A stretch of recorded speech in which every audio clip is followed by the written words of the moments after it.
कितने हैं नशे के तस्कर? 10,000, 20,000, 30,000? अगर 3 करोड़ पंजाब के लोग इकट्ठे होकर तय कर ले कि हमें नशे के तस्करों को पंजाब से भगाना है, तो नशे के तस्कर पंजाब में नहीं रह सकते। 85 किलो हीरोइन पकड़ी गई है तरन तारण के अंदर। 10,000 से ज्यादा तस्कर पकड़े जा चुके हैं पिछले 2.5 महीने में, और इन 10,000 में केवल 1,500 ऐसे हैं जो छोटे तस्कर हैं। 8,500 बड़े तस्कर पकड़े जा चुके हैं पिछले 2.5 महीने में पंजाब में। दिल्ली के बाद आम आदमी पार्टी की पंजाब में शराब को लेकर फजीहत हो रही है। पंजाब का विषय जहरीली शराब का है, जिसके चक्कर में हालिया घटना में अमृतसर जिले के अंदर 27 लोग बेमौत मारे गए। हो सकता है कि शराब माफियाओं के लिए और उन्हें शरण देने वालों के लिए यह संख्या बहुत छोटी हो, लेकिन 27 लोगों की मौत ने उनके परिवार के एक सदस्य को झकझोर कर रख दिया है। अरविंद केजरीवाल द्वारा हाल ही में एक बयान दिया गया कि पिछले 2.5 महीने में पंजाब में 10,000 नशा तस्करों पर कार्रवाई हुई है। निश्चित ही ये एक बड़ा दावा है, लेकिन इस दावे के पीछे के हालात और इसकी टाइमिंग को समझना बेहद जरूरी है। 3 साल पहले आम आदमी पार्टी ने पंजाब में ऐतिहासिक जीत दर्ज की थी। भगवंत मान को मुख्यमंत्री बनाया गया और लोगों को उम्मीद थी कि आम आदमी पार्टी दिल्ली की तरह पंजाब में भी ईमानदारी, पारदर्शिता और जनहितकारी शासन लागू करेगी। लेकिन 3 साल तक क्या हुआ? नशे का मुद्दा तो पंजाब का सबसे बड़ा और संवेदनशील मुद्दा है।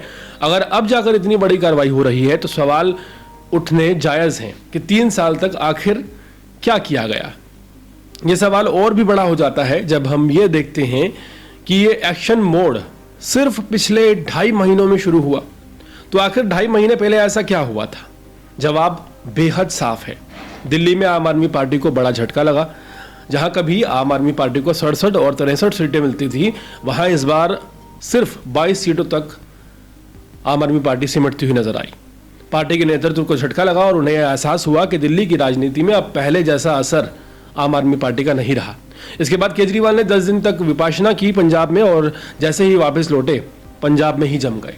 यहां से बदलाव शुरू हुआ। नशे के खिलाफ लड़ाई शुरू हुई। मीडिया में बयानबाजी, बड़े बड़े आंकड़े, ये सब अचानक शुरू हुआ। सवाल उठता है कि ये जागरूकता और सक्रियता आखिर पहले क्यों नहीं दिखाई दी? अगर केजरीवाल कहते हैं कि पिछले 2.5 साल में नशा तस्कर बेखौफ होकर नशे का व्यापार कर रहे थे, तो फिर यह भी मानना पड़ेगा कि मुख्यमंत्री भगवंत मान और उनकी सरकार उस समय कुछ खास नहीं कर पा रही थी। क्या इसका मतलब यह निकला जाए कि असल में पंजाब की कमान दिल्ली से चलाई जा रही थी? क्या भगवंत मान केवल एक प्रतीकात्मक मुख्यमंत्री हैं और असली निर्णय अरविंद केजरीवाल ले रहे हैं? यह सवाल और भी ज्यादा गंभीर हो जाता है जब हम ये भी सुनते हैं कि अब पंजाब में एक गैर सिख मुख्यमंत्री की अटकलें लगाई जा रही हैं। यह सिर्फ एक प्रशासनिक बदलाव नहीं होगा, बल्कि पंजाब जैसे धार्मिक और सांस्कृतिक रूप से संवेदनशील राज्य के लिए एक बड़ा राजनीतिक संकेत भी साबित हो सकता है। अब बात करते हैं उस सहयोग की जो केजरीवाल ने पंजाब की 3 करोड़ जनता से मांगा है। उन्होंने स्पष्ट नहीं किया कि यह सहयोग नशा मुक्ति के लिए चाहिए या फिर अपनी सरकार को मजबूत बनाने के लिए, लेकिन वक्त और परिस्थितियां कुछ और ही संकेत दे रही हैं। आम आदमी पार्टी इस समय अपनी राजनीतिक जमीन को बचाने की पुरजोर कोशिशें कर रही है।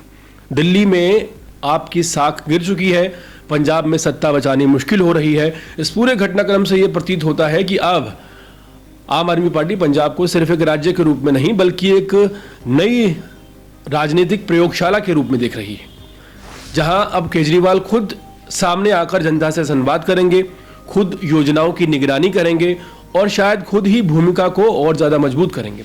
इसका असर सिर्फ पंजाब की राजनीति पर देखने को नहीं मिलेगा, बल्कि राष्ट्रीय स्तर पर आम आदमी पार्टी के भविष्य पर भी इस कोशिश का असर दिखाई पड़ेगा। अंत में सवाल यह है कि क्या नशे के खिलाफ युद्ध वाकई में जनता के लिए है, जनहित में है, या फिर ये एक राजनीतिक रणनीति है जो दिल्ली में चुनाव की हार के बाद बनी है? क्या भगवंत मान की भूमिका सीमित हो जाएगी?